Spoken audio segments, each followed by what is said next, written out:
What's up, guys, and welcome back to the Tom Dark channel. I'm your host, Tom Dark. I'm very tired. It's currently 5:03 a.m. And you know what that means? It's time for drama YouTube news. So let's get right into the stories, boys and girls. So first of all, we've got this story from the Wall Street Journal. YouTube is in big trouble. Here we have this account on Twitter called Nan Doodles. I don't know how to say this person's name. Nandini Jammy. Probably butchered that, but holy shit. Wall Street Journal is reporting that 80% of the ads YouTube serves across the web have violated their own terms of service and are therefore subject to refunds. This is a devastatingly huge deal. At Google, Ads is about to be out billions of dollars. And this is a Wall Street Journal news exclusive. Google violated its standards and ad deals, research finds, and I assume this is a report by the Wall Street Journal that's kind of breaking this story because they are saying it's an exclusive, and I assume this is going to be a big deal. So I figured why not go into this story a little bit and see what's up exactly with it. So we'll read this thread. Google has never been weaker than it is right now. Their search ads business, their main source of dollars, has been taking since ChatGPT. They're facing 2 antitrust lawsuits. Now it turns out they've been caught in a multi-billion-dollar scam. Oh my god. Let me explain the scam itself. Advertisers pay YouTube good money to run their ads. I kind of say good money as if it's like, if that makes it like more meaningful. They pay them good money. These hardworking small family businesses like Coca-Cola. Advertisers pay YouTube good money to run their ads on, before, or after YouTube video on the YouTube platform. But sometimes YouTube runs these ads videos embedded on third-party websites like you see here. Pop Sugar's website says add Caribbean flavor to your workout with this 30-minute soca dance cardio routine. And here we have this, and I guess the ad is embedded in this video, right? These third-party websites and mobile apps are called Google Video Partners. Google positions these sites as equivalent to the YouTube ad experience. Sound on, fully viewable, and skippable. So basically, I guess here's like some kind of internal revenue thing, or some kind of internal packet that YouTube would hand out to advertisers saying like, this is what it looks like when you get your video shown, right? These are like third-party websites, like this example, right? Google positions these sites as equivalent to the YouTube ad experience. And here's what advertisers are paying for. They're paying for sound on, fully viewable, not obscured and covered, and skippable. Here's what they're getting. Muted, autoplay videos off to the side, unskippable. Since at least 2020. The audacity. So basically they're saying that advertisers pay YouTube to have a specific product shown in a specific way, with the sound on, fully viewable, and skippable. What they actually get, apparently 80% of the time, according to this report from the Wall Street Journal, that it's muted. The videos are auto-played off to the side, and they're unskippable since at least 2020, which would mean this is, I mean, at this point, like 3 years of this supposedly happening. Let's put this epic scam into some financial context. Advertisers have been paying $100 for ads that are worth only $5. That means Google has been charging them 20x for these nearly worthless ads. Brands typically pay about $100 for every 1,000 completed views of the ads on third-party sites, according to several ad buyers. They pay the premium rate to avoid ad placements that are intrusive, such as those that load in the margins of the user's desired content. Such lower quality ads often sell for about $5 instead of ads, the buyer said. Now Google appears to be doubling down on a very big lie, that the overwhelming majority of ads are served on YouTube. But Adlytics HQ finds that 1 out of 2 ads are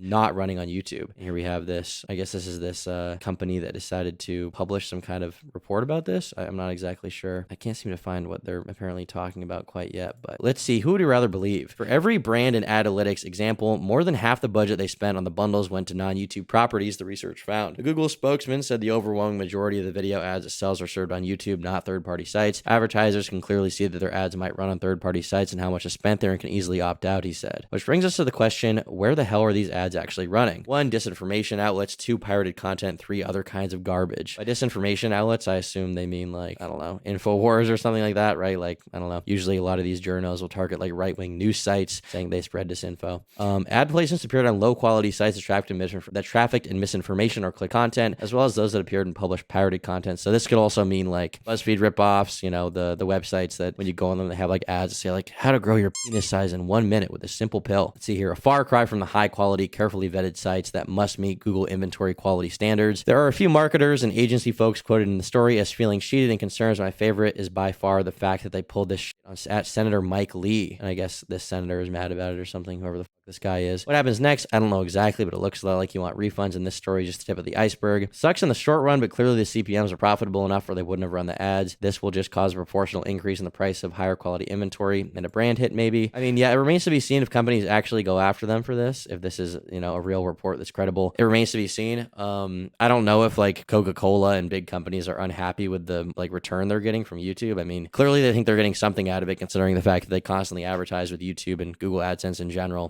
They seem to put some stock in the, the buying power of the consumers that are watching YouTube. Maybe now they're going to be mad. Maybe they'll try to renegotiate their contract for a lower rate or something like that. It will remain to be seen what actually comes from this. A lot of the time, the Wall Street Journal and outlets like this will have a big impact on YouTube and advertisers and how they see things. For example, with the adpocalypse a few years ago, I guess it was like 6 years ago at this point, in 2017, Wall Street Journal publishes articles outlining how PewDiePie is racist or whatever, and also outlining how some more unscrupulous creators from the alt-right or whatever, far-right creators on YouTube were having ads put on their videos. Advertisers are like, oh, well, now we're mad that our stuff's being shown here, when in reality, to negotiate a lower rate with YouTube has to kind of, impose harsher restrictions. So maybe for a bit, this will mean lower revenue for YouTubers. It's hard to say exactly. I'm confident regardless of what happens, things will bounce back eventually, but maybe we'll be seeing another hard time for creators on YouTube in the near future. It definitely could be the case, but it remains to be seen right now what actually happens. I mean, this thread is, barely a day old, not even. It's like 12 hours old is the time I'm recording this, so we'll see what happens there. On to the next story. Pokimane, as you guys know, is a big streamer. She's pretty huge, and this clip was posted by the Drama Alert Twitter account. Pokimane says how she gets treated deters other female streamers from speaking their mind. This is a minute long, so we'll watch this clip and then see what we have to say about Pokimane. I know a lot of people don't like her. I don't like Pokimane either. I have some decently popular videos on this channel talking about how I just find her, frankly obnoxious and annoying and a little dishonest, but regardless of that, we're going to see what she says. Maybe it'll be something of substance. The last time I heard about Pokimane, I feel like, was when Jet Neptune decided to tweet out that she was aging and brutally ratioed her, and then later on she went to talk about how she thinks that she wants to pass legislation with American politicians that will enforce harsher restrictions for people trolling online. That was kind of funny, but also kind of worrying. Apparently it didn't really go anywhere. We'll see what this clip says, and we'll with all that front loading going on, we'll see what she actually said in this clip. You need more women around you who are willing to talk. You know what the sad truth is? What's the sad truth? The way that people treat me deters any other woman in the space from genuinely talking about their honest opinions or behaving how they probably really want to, because they recognize the treatment that they can expect. Does Pokimane get that harsh of treatment? I feel like, she gets harsh criticism from commentary channels a little bit, like myself or Sensitive Society. Back in the day, Leafy, he's obviously banned now. But I feel like in general, she gets mostly positive reputation. When Jadeon trolled her or whatever, he got banned on Twitch. Twitch sided with her. They said he was hate rating. They said he was hateful piece of shit or whatever. On one hand, you had some people saying that Jadeon was cool, but then every mainstream person, the Ludwigs of the world, were being defend Pokey or whatever. So I feel like she doesn't really get that harsh treatment. I guess she gets some level of hate online, right? That's true. And undoubtedly, you know what? Soy cuck Turkey Tom coming out here. Women online streamers probably do get scrutinized a little more than men in some ways when they share their opinions, because there's just more male viewers online. There's no doubt about that, at least, right now in this current space that I occupy anyway. But at the same time, I feel like, getting shit on the internet is just part of existing, part of being famous, part of getting any attention online. You're going to get some level of criticism. I feel like most of the time, all Pokey gets is a few mean tweets. Ultimately, all the big hate waves against her are pretty much over from people like, Leafy. So I feel like she's kind of chilling right now. I don't really see what she's talking about specifically in terms of backlash. She's clearly an industry favorite. She has huge sponsorships with big companies. She's plastered all over Twitch as their number one female streamer, non-controversial type person. So I feel like I don't really know what she's complaining about here exactly. Girl, I will never forget one time I had a girl come up to me and she's like, oh, I stream sometimes. She basically said, she was like, I'm way too scared to stream without makeup because I saw what people did to you. And I was like, that's so fucking sad. Okay. This is one thing, I will say, I think a lot of people are pointing to an opinion she expressed recently as the reason why she's mad right now or whatever, and complaining about this. And that may be the case, but I will say in terms of her appearance, if you think that Pokimane is ugly, if you're calling her ugly, like what Leafy did back in the day, I feel like you're lying. I'm not really attracted to Pokimane, but she's a pretty girl, undoubtedly, right? And a lot of people will post the no makeup pictures, and it's I feel like she just looks like a normal girl. She doesn't look ugly. She doesn't look dried up or anything. She just looks like a normal chick. She's not personally, but she's not ugly or unattractive. Calling her a 2 out of 10 is funny because it's Pokimane and it's funny to make fun of her. But if we're talking realistically, she's not a 2 out of 10. As funny as it is to say, she's just not. I'm not gonna rate her because I feel like that seems like a weird thing to do in a video. Be like, oh, she's a 7, she's an 8, but she's not unattractive. She's not ugly. There's no doubt about that. If you're a popular streamer at the level that she's at, especially if you're a female, you generally have to be somewhat attractive. You just do, because people have to looking at your face. It goes for guys too. A lot of the top Twitch streamers are, handsome dudes, but when you're a female, I think it's a little bit even more a pressure thing just because of the mostly male audience. And I feel like she's not just totally talking out of her here. There is some truth to that as far as like girls being afraid to show, you know, somewhat unflattering pictures of them on the internet because they get roasted a lot more than dudes do. Now, that being said, I think a lot of people think that the reason she's saying this is because of a clip she had recently. I'll try to find it. If you look at Pokimane kick Amazon, maybe I can find it. Okay, this is the clip for sure, I believe. No, and it's not because I got like $10 million. It's just because I'm good as I am.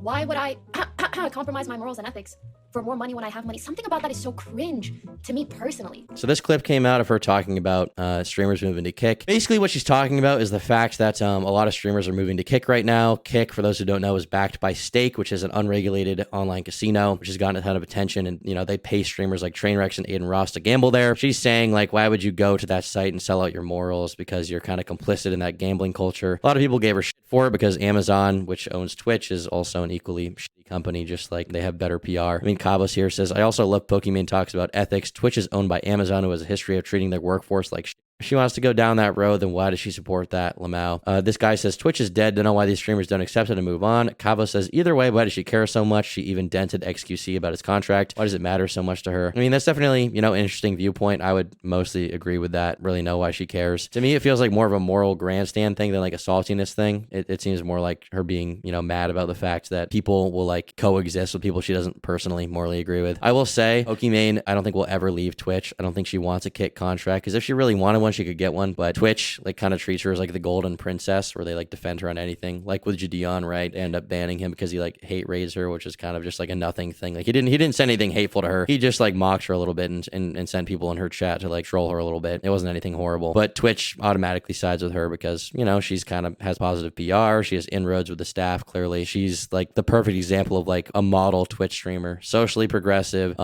She's not like a total thotty. She is like, you know, socially conscious. She's not controversial. She doesn't really say anything that crazy. She's just kind of like average gaming streamer or whatever. And so for that reason, she's kind of Twitch's golden girl and they have an incentive to protect her in that way. And this isn't like me going conspiracy mode or whatever on this topic either. Twitch has clearly shown favoritism towards people like Pokimane or other top streamers that they have signed. And she's obviously a decent a decent pick for someone to defend from Twitch's perspective. Another thing people criticize her for is the fact that she talked about how Kick supposedly makes Twitch money. Her logic for that was that Kick is run on AWS, Amazon Web Services, which for those who don't know is basically the backbone of like half the internet. Twitch also runs on AWS, which to her means that I guess Kick makes Twitch money, which is not how it works. Twitch is a company owned by Amazon. They make Amazon money. Amazon doesn't make Twitch money.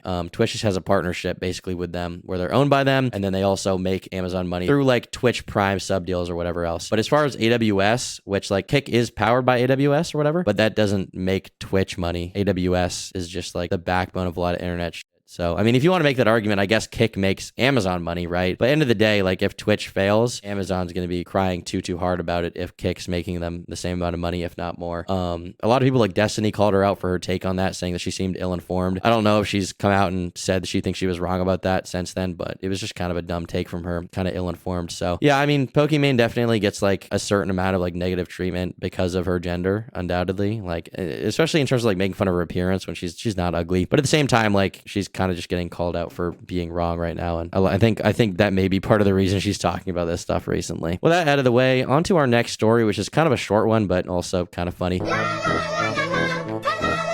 KSI and Logan Paul. I mean, you guys all know who KSI is, right? Super famous, like British gaming guy. Got big on FIFA initially. You guys all know who Logan Paul is, brother of Jake Paul, you know, Japanese forest guy. And also more recently, I mean, he got in a scandal for Crypto Zoo. He also has Impulsa, which is a huge podcast. He also does a ton of stuff. And he and KSI also teamed up to make Prime Energy. Prime Energy, for those who don't know, is a drink brand, basically. You go to Prime Hydration, you can see, there they are right there. You go to, I mean, you can see all their products here. This one, I believe they have a few products. There's Prime Hydration and then there's Prime Energy, which this one is like caffeine. This one's actually not bad. I've had the lemon lime one. It basically tastes like Sprite, but it has a bunch of caffeine in it. That one's pretty good. This one's more of like a Gatorade. I don't really know how good Prime is. I think I saw someone claiming that Prime, like someone did like a study on it and it's less hydrating than water, which is really funny when it's supposed to be like a Gatorade competitor, like giving you electrolytes, making you, you know, ready to go when you're being athletic or whatever. I don't know how good the hydration drink is, but Prime in terms of the energy drink is like, you know, at least for this one flavor, it's pretty good. But KSI and Logan Paul, I guess they did some kind of public event and there were all these fans. They had a bunch of shit thrown at them. Here's a video of it right here. Hey, yo, no You can see they threw shit right at him. You can see right here it goes flying and he backs up. You can actually see it in midair. Here's the bottle. I wonder if we can figure out who threw it. Nah, because it's off camera. But it comes in, it lands, it splashes on Logan. KSI moves back. He's got those reflexes. He's like, oh shit. People start throwing it at them. I don't know why they're mad at them or throwing shit at them. Maybe it's tongue in cheek. Maybe they actually hate them. Maybe they just like, they're just so famous. Someone's going to throw shit at them, but they get the shit thrown at them. There's like a second perspective video where basically like they get ushered off stage by security and security seems to think it's kind of funny. They don't even seem that mad about it. They seem to think it's kind of funny, but yeah, I mean, KSI, Logan Paul getting in a little tussle, getting in a little hate situation where they're being hated on by their fans and shit after all they done. So that's interesting. Another video from the Drama Alert Twitter account. We're just aping their content at this point. Shout out to this account though if you guys want the latest news content from the internet. Follow this. TikToker in India pretends to kidnap kids to teach them a lesson about getting into strangers' cars. Here you can see all these random kids just get into this car, and then I guess he like eventually tries to teach them a lesson. They start screaming. Why'd you get in this random car, bro? You don't know this dude. But also, like, who is this guy? This person, I mean, yes, officer, I abducted children, teach them a lesson, it's just a prank. That's what I'm saying. Like, you abducted them as a prank, but it's like, maybe this guy's intentions are good. I mean, based on the fact he filmed it, they probably are, but even still, like, it looks like the pedophile who goes to Chris Hansen, and he's like, have a seat over there. What are you doing? He's like, well, I'm here to teach kids about the dangers of meeting up with a pedophile. And it's like, well, I guess, but like you also are meeting up child, and like I feel like we're not inclined to believe you're telling the truth there, buddy. But yeah, that's gonna do it for this episode of Drama News. Just a few quicker stories. Hope you guys enjoyed. Leave a like if you liked it, leave a dislike if you disliked it, leave a comment down below with your thoughts on the situation. I will see you all in the next video really soon. Yeah, coming super soon. I think you guys are gonna enjoy stuff. Follow my Instagram, Tom But Dark. Comment down below. It's 5:23 a.m. Bye.